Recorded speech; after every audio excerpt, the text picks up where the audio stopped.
Now when investors have invested in the bond, that is they have bought the bond, they will be interested in redeeming the bond. Usually the redemption is done at the maturity, but then there are some situations where redemptions are done before, okay, and there are also cases where some part of the money is paid before the maturity, okay. So these prepayment options can be on both the bond investor or the bond issuer, okay. So these are the prepayment option, that is option to prepay before the maturity date, okay. There is a provision called as call provision, okay. This call provision, this gives the right to the bond issuer to call back the bond, or in other words I can say pay the investor the money before the maturity date, okay. So he has the right to call the bond, okay. Usually this call there are call prices as well as the dates that have been decided, that okay, after issue the call price will be 105, after 1 year the call price will be 104, after 3 years the call price will be 102, like that, okay.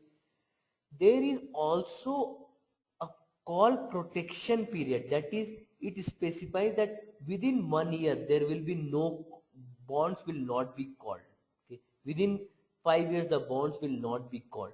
This is to protect the bond holders, okay, because if a company has issued a bond and it is calling back the bond, it is paying the money to the investors. The investors had invested in the bond considering that it that they have invested for 5 years, but let's say the issuer call back the bond in 6 months, investors are given back the money. The investors do not know where to invest, that this is an unexpected event for them, so this is a risk for them, okay. So there is usually a call protection period for the investors, okay. Similar to call provision, there is a put provision. This is to the bond holder, and he can ask for the payment before the maturity date, okay. So this benefits the bond holder, okay. There are some bonds, okay, which are specified as non-refundable bond, okay. What happens is issuers can call back the bond by issuing another bonds, usually at a lower coupon. So these non-refundable bonds, these prohibit the issuer from calling the bond by issuance of a lower coupon bond issue, okay. Usually what happens is when the interest rate decreases in the market, issuer can issue new bonds at a lower interest rate, and it will pay back the money to the bond holders, okay. And bond holders have the money when the interest rate has declined in the market, okay, and they are forced to invest at a lower rate, okay. So to prevent this, these are the options. So this is beneficial for the bond holders, okay. There are apart from call provision, there is a provision which is given to the bond issuer, and it is called a sinking fund provision. In this provision, the bond issuer can uh, retire some part of the bond at regular interval, okay, usually yearly. So if a issuer has issued a bond of face value, let's say $100, and he has issued total of 1 million bond, okay, so the number of bond issued is 1 million, total issue was $100 million. It can specify in the indenture that every year it will repay 10% of the bond, or 100,000 of the bond to the investors, okay. So at the end of the 10 years, so let's say if it's a 10-year bond, so at the end of the 10 years he has paid back all the bond, okay. There are two ways to do this. He can directly pay back the investor cash, okay. When the cash payment is done, the bonds are retired at par, that is the investors are paid the par value. So investors are paid $100, okay. So now since the price in the market can be different than $100, so it is the issuer's responsibility to find out the investors who will be selected at a random. So what is done is a lottery is done to find out the holders who will be paid the money. Since this is not beneficial to the bond holders, so it is an unfortunate event for them. Okay, so what the bond holder does is it bond issuer does is it deposit money to the trustee, and it asks for the trustee to do a lottery and select the investors and pay back them the money. Okay, this is done at par.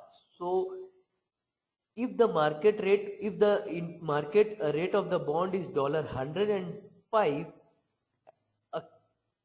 a a issuer will go for this method because he will pay only $100. When the par is done, he will pay only $100. He will not go by this method when the market rate is 98.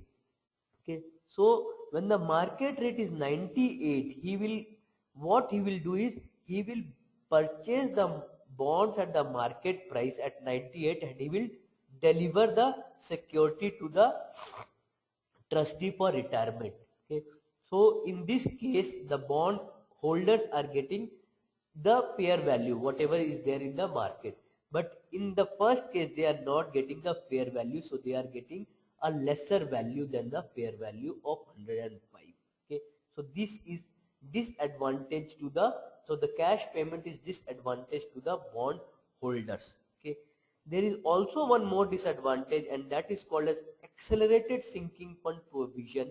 This provision, it allows the whole bond issuer to retire more bonds. Okay, what happens is sometimes the bond issuer can generate more profit and they can retire more bond, so they can retire more bond from those profit, and it is negative for the bond holders. Okay, now the redemption price that are there, usually there are some regular redemption price, that is what is specified in the indenture. Okay, but sometimes what happens is due to bankruptcy, etc. Okay, the whatever price is specified in the indenture, the bond holders do not get it, so they get what is called a special redemption price, and that is usually lesser because of the asset sales, the money is given to the investors. Okay, now we have seen that there are provisions like sinking fund provision and other provisions which will, through which the bonds can be retired before their maturity date. Okay, so some of these options, so these are embedded options, so some of these options are favorable to the issuers and some of these options are not favorable to the issuers, or they are favorable to the bond holders. So please, this is very important to know which are favorable to the bond issuers and which are favorable to the bond holders. A call gives the right to the bond issuer to call back the bond, so it is favorable to the bond issuer. Prepayment gives the bond issuer the right to pay money before the maturity. Accelerated sinking fund provision gives the right to the issuer to pay the principal much more than what is specified in the indenture. Also a cap, it forces that the bonds coupon cannot go above a specified rate. So all of these are favoring the bond issuer. Okay, usually not usually, this is the case whenever there are options which are favoring the issuers, the interest, the bond yield will be more because the investors require more yield. Okay, so because the investors require more yield from them. Okay,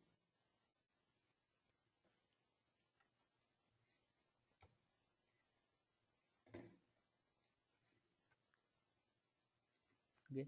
Similarly, whenever there are something which is favoring the bond holders, okay, the yield is lesser because these options are benefiting the bondholders, so they should sacrifice some of the yield.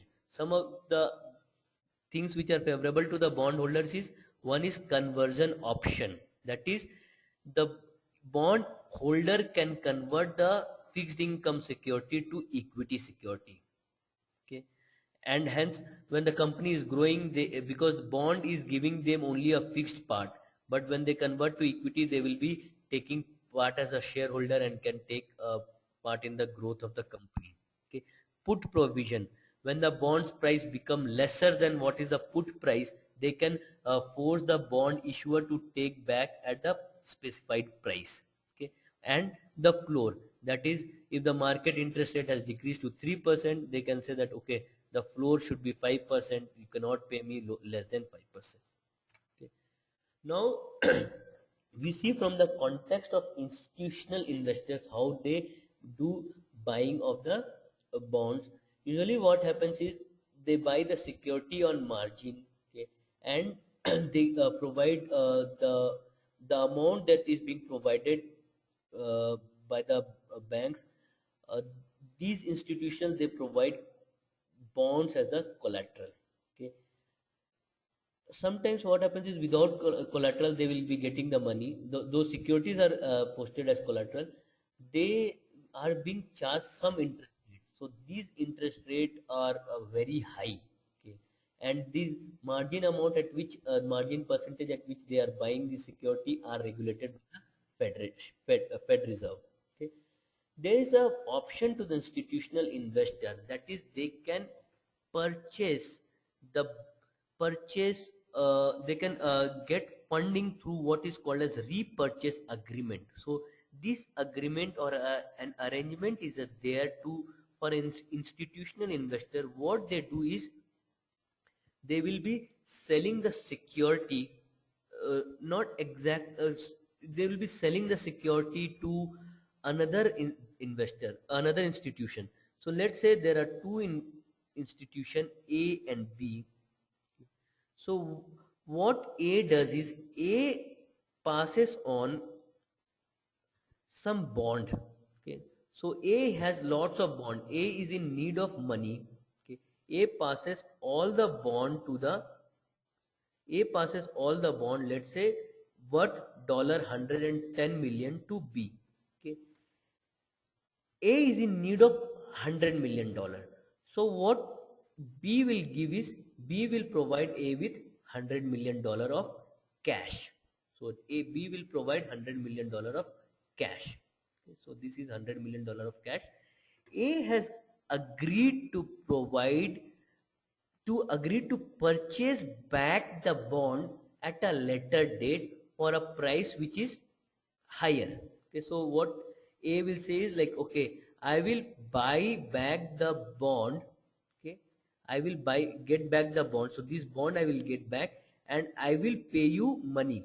So this money I will pay you, let's say $100.5 after 1 month. Okay. So what is happening is A gave the bond to B or sold the bond to B and got some money. Second step is A gave B a amount which is higher than this amount and got its bond back. So this amount 0.5 is the difference, is the interest that B has received from A for 1 month. The benefit of repo agreement is that it lowers the cost of funding because B is already holding bonds of A as collateral. Since this is collateralized, risk of B is lesser and hence it is able to provide at a lower cost to A, funding at a lower cost to A. Most of the institutional investors, they do not go with margin money, but they will go in for repo. Okay, there is, if repo is done for overnight, it is called as overnight repo, that is only 1 day repo.